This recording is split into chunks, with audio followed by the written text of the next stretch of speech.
Nous avons la grande joie de commencer l'après-midi par une respiration musicale. C'est toujours passionnant et intéressant d'entendre cliquer ces neurones, comme on le disait ce matin, d'entendre la symphonie neuronale en étant exposé directement soi-même à de la musique. Et quelle musique, puisqu'on a la chance d'accueillir Alexandra Konunova, qui est violoniste moldave, qui a une très belle carrière, plusieurs enregistrements de Vivaldi, de Tchaïkovski, je crois. Qui est également par ailleurs créatrice d'une fondation, Artavie, dont les artistes partagent les bienfaits de la musique avec les enfants défavorisés ou malades en Moldavie. Chacun sait que c'est un pays qui n'est pas très favorisé, et donc Alexandra Kononova retourne régulièrement en Moldavie pour aider ses compatriotes. Mais aujourd'hui, elle va nous jouer et...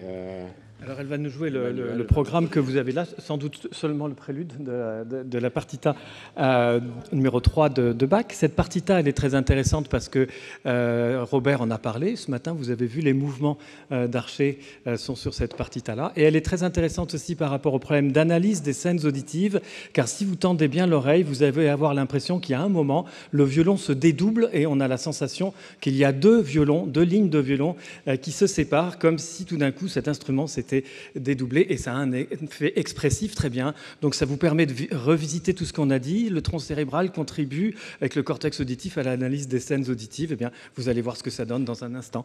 Merci donc Alexandra Konunova.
Alexandra, non, on ne va pas vous laisser partir comme ça. On va vous demander, si vous avez encore un peu de temps, de nous parler de votre action au sein de votre fondation, même très court, pour présenter ce que vous y faites pour les enfants. À vous. Bonjour. Je voudrais remercier aux organisateurs et principalement de mon côté à la Fondation Pierre-Hélène Vareille pour m'avoir invité aujourd'hui ici. J'ai pu attraper juste un petit moment de ce qui a été présenté ce matin. C'est passionnant, c'est très très intéressant de voir comment la musique peut agir sur notre cerveau, sur notre corps, sur notre quotidien, surtout pour les enfants. Pour parler brièvement de ma fondation, je suis très attachée à mon pays natal qui est la Moldavie, la capitale Chișinău où j'ai grandi et j'ai fait mes études jusqu'à mes 16 ans, donc l'école. Je suis partie à la suite en Allemagne et je peux dire que je ne vois pas dans l'avenir une possibilité d'y retourner habiter là-bas, donc j'ai tenu absolument à avoir un bout de mon âme quelque part.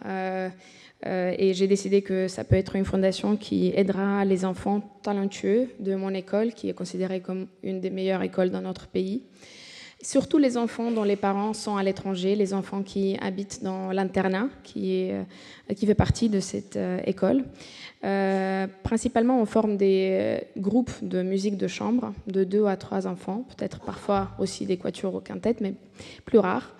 On couvre tout le domaine de musique, et non seulement classique, ça peut être aussi le folklore, ça peut aussi être un peu du crossover.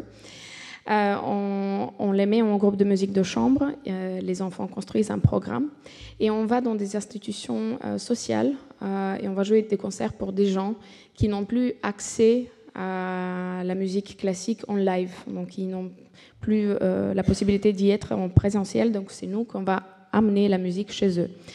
On a été dans des hospices, on a été dans des maisons pour les enfants autistes, on a été dans des centres oncologiques où les gens et les enfants souffrent de cancer. Ce qui est important pour moi, ce qui me tient beaucoup à cœur, c'est de montrer aussi aux enfants d'aujourd'hui qui sont quand même pas mal dans les réseaux sociaux et qui vivent dans un monde qui est très différent de ce que j'ai connu quand j'étais enfant. C'est cette binarité de la vie, ce que veut dire il y a le travail, il y a le quotidien, et qu'on se rend parfois pas compte des choses simples. Le fait qu'on peut marcher, qu'on peut se lever le matin, qu'on a un métier, qu'on a de quoi manger. Et il y a des gens qui n'ont pas ce luxe. Et donc, quand ils vont faire les concerts, ils jouent le concert en présentant leur programme et en essayant de communiquer avec le public, en effet d'être interactif. Avec les enfants autistes, par exemple, on avait fait la danse ensemble, on les avait fait essayer les instruments. Avec les gens qui sont dans l'hospice, les gens en fin de vie, on avait parlé des enfants et aussi du parcours de ces gens qui sont là-bas. Donc on essaie vraiment avec la musique classique et non seulement de réchauffer les cœurs des gens qui ont besoin. Et je ne suis pas une scientifique pour savoir exactement quel est l'impact à ce niveau-là qui est apporté par nos interventions, mais je suis sûre, en voyant les yeux de ces gens quand on part, qu'on a fait quelque chose d'important et de beau à travers la musique, à travers le métier qu'on fait. Je vous remercie beaucoup pour l'attention d'aujourd'hui et je vous souhaite une bonne continuation.